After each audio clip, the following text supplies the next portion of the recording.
Hai, bersama saya Cikgu Julaiha Ali, Guru di SMK Undang Rembau Negeri Sembilan.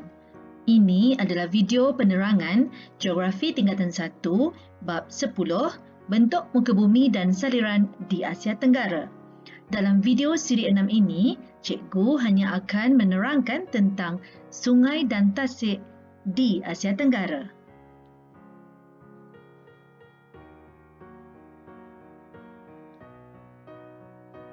Murid-murid, ini adalah peta yang menunjukkan kedudukan 3 sungai dan 2 tasik utama di Asia Tenggara.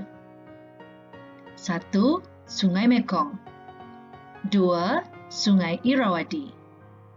3. Sungai Chao Phraya.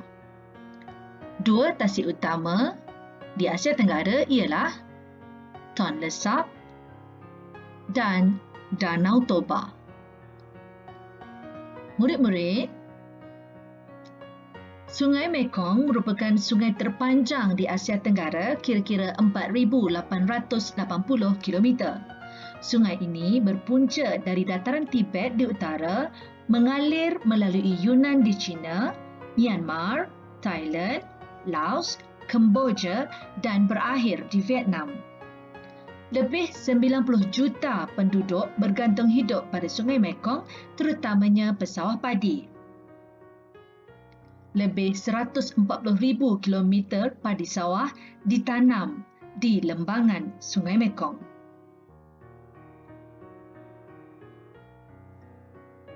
Sungai Irrawaddy pula merupakan sungai yang terpanjang di Myanmar, iaitu kira-kira 2,293 kilometer. Sungai ini mengalir dari utara ke selatan Myanmar dan berakhir di Laut Andaman. Sungai ini merupakan jalan perhubungan dan pengangkutan serta menjadi tumpuan penduduk untuk sumber air dan sumber protein. Delta Irrawaddy adalah kawasan yang subur untuk pertanian, terutamanya penanaman padi.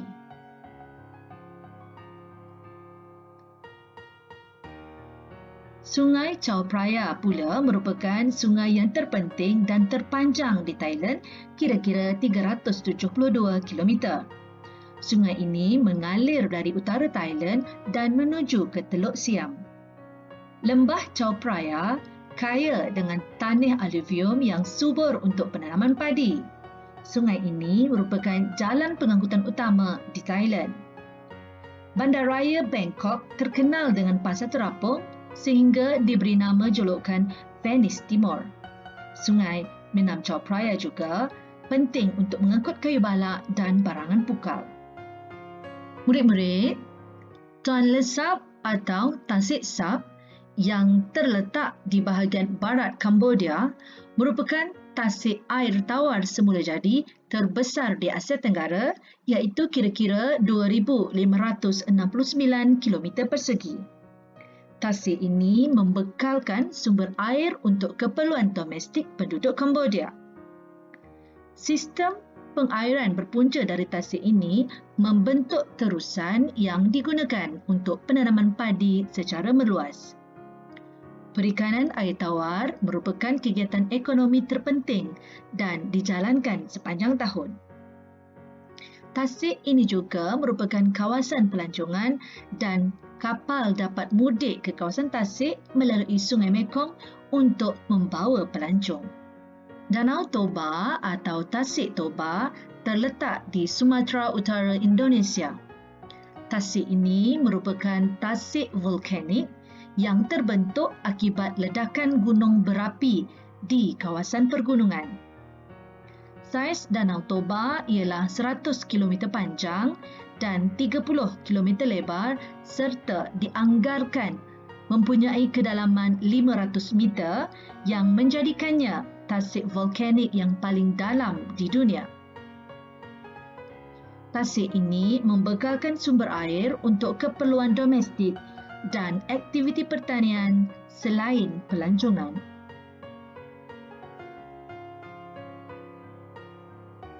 Baiklah murid-murid, sekarang kita akan menggunakan aplikasi Google Maps untuk menyelusuri Sungai Mekong.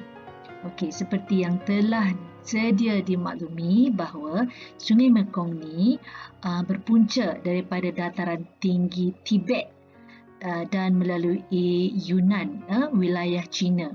Okey, jadi kalau murid boleh perhatikan di sini, nampak tak ni? Okey. Ini adalah sempadan negara Myanmar. Okey, dan ini adalah negara China, wilayah negara China. Mungkin juga inilah yang dipanggil sebagai dataran Tibet. Okey. Jadi kita nak tengok starting dia, permulaan Sungai Mekong tu. Kita tengok struktur buminya dulu. Nampak tak? Macam tu. Okey, jadi inilah wilayah China, ya, wilayah negara China. Sebelah sini adalah Myanmar. Okey, so di sinilah bermula Sungai Mekong. Dekat sini mula. Sebab sebelum tu, okey, dipanggil sebagai Lancang River, Sungai River, tapi start dekat sini telah mula dipanggil sebagai Sungai Mekong. Nampak tak? Okey, dia melalui negara Burma, okey, negara Burma ataupun negara Myanmar dan melalui China. Okey, negara China. So kita gunakan remote. Okey. Ni di sinilah permulaan Sungai Mekong.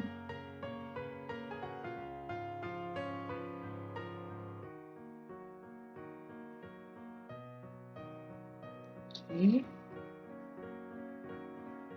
Negara Myanmar, dia melalui dataran-dataran tinggi. Kita kena zoom out dia supaya cepat sikit perjalanan kita, kalau tak lambat sangat nanti. Okey. Ni masih melalui negara Myanmar. Kita zoom. Cik ulang lagi sekali, dia bermula di dataran tinggi Yunnan di wilayah China tu. Okey, kemudian dia melalui negara Myanmar. Okay, sekarang ni negara apa? Nampak macam negara Thailand, ya.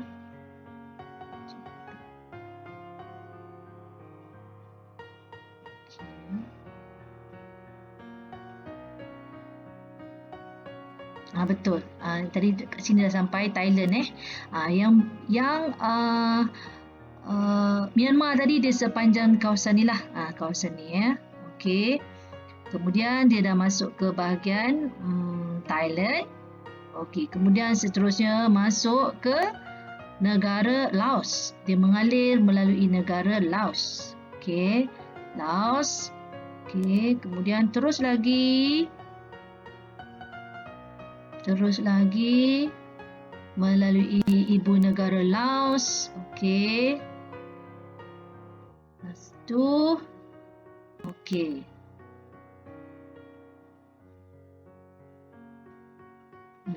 Ni sepadan apa ni? Okey, Thailand. Sini Thailand dengan Laos, ya, negara yang bersebelahan. Jadi Sungai Mekong dah melalui Thailand, kemudian masuk ke Laos. Okey, yang ni betul-betul berada di sempadan, ya. Di sempadan. Dia memisahkan antara dua negara tu. Kemudian barulah memasuki negara Cambodia. Ini adalah sempadan negara Cambodia. Okey, ni Cambodia. Sini Thailand, sini Laos. Okey, dia masuk dekat Cambodia. Mengalir melalui Cambodia. Okey, zoom lagi. Kemudian ke selatan Cambodia. Okey, dia melalui ibu negara Cambodia, Phnom Penh. Okey, ibu negara Cambodia, Sungai Mekong melaluinya. Kemudian dia masuk ke negara Vietnam. Di bahagian selatan Vietnam. Selatan Vietnam dia mengalir. Ini semua adalah Sungai Mekong mengalir sehingga ke laut apa ni? Laut Timur Vietnam. Laut Timur Vietnam.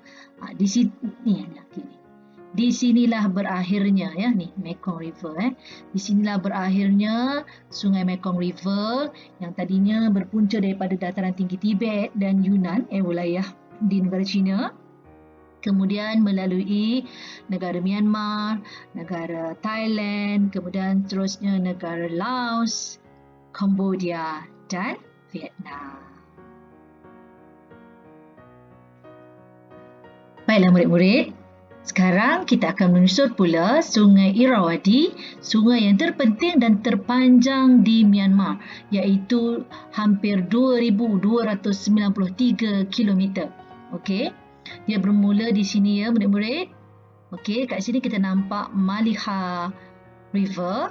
Okey, tapi dekat sini adalah dah start permulaan Sungai Irrawaddy di bahagian utara Myanmar. Okey. Dia bermula kat sinilah. Sini permulaan Sungai Irrawaddy di Myanmar. Okey, jadi Sungai Irrawaddy ni dia mengalir secara keseluruhannya di negara Myanmar. Cikgu akan zoom in dia supaya cepat sikit kita habis. Okey.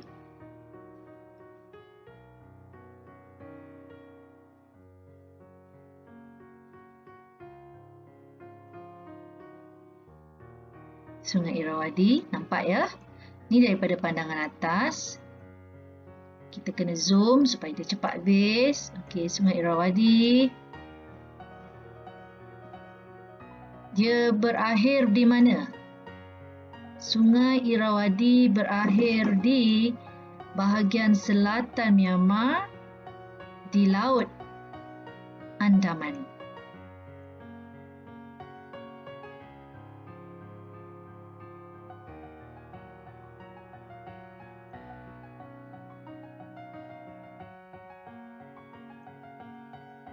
Okey. Sungai Irrawaddy. Irrawaddy. Nampak ya? Irrawaddy. Irrawaddy.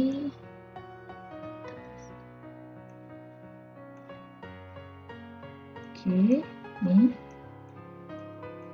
Dapat kita lihat ada kawasan pertempatan, kawasan pertanian di sekitar sungai, lembangan sungai, dan dia berakhir yang mana satu Sungai Irrawaddy. Yang ni Sungai Irrawaddy. Sungai Irrawaddy.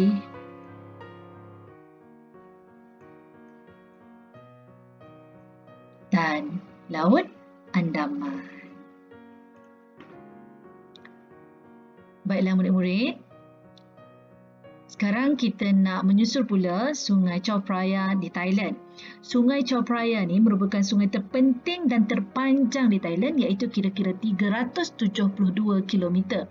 Di sini kita dapat lihat bahawa yang ini adalah Sungai Nan. Sungai Nan. Okey. Pertemuan antara Sungai Nan dengan sungai apa ni, cikgu tak pasti sungai apa. Okey. Dan di sinilah permulaan Sungai Chao Phraya.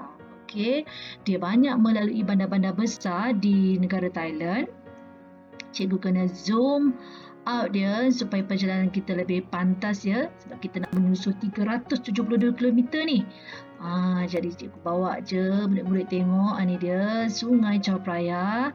Tengok kerja cikgu ya. Sungai Chao Phraya. Dia melalui bandar-bandar dia, bandar-bandar di Thailand. Okey. Masih lagi Sungai Chao Phraya. Ni pun Sungai Chao Phraya. Okey, kita zoom lagi. Kita tengok mana dia pergi. Sungai Chao Phraya. Betul ke ni? Betul, Sungai Chao Phraya. Tengok tu, ada yang areanya besar, ada yang sempit. Tengok ni dia lalu dekat tengah bandar. Tengah bandar apa saya tak pasti. Okey, mengalir lagi Sungai Chao Phraya. Okey, nampak ya, masih Chao Phraya lagi. Terus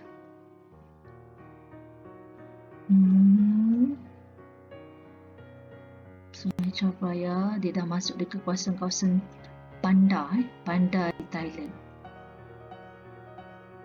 Okey, dan masuklah ke ibu negara Bangkok. Ini memang kawasan yang berpenduduk padat. Kita dapat tengok sini sungai mengalir di tengah-tengah ibu negara Thailand, Bangkok. Sebab itu bandaraya Bangkok ni dikenali sebagai Venice Timur. Ya. Kat situlah adanya pasar terapung. Yang orang niaga dekat dalam sampan tu.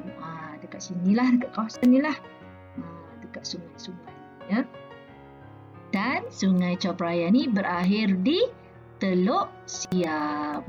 Kat sini adalah kawasan yang dinamakan sebagai Teluk Siam. Okey, sungai apa tadi tu?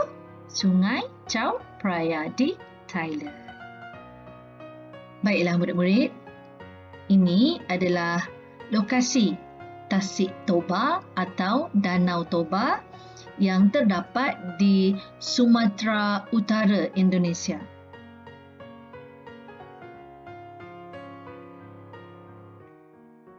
Kalau kita boleh lihat di situ ya.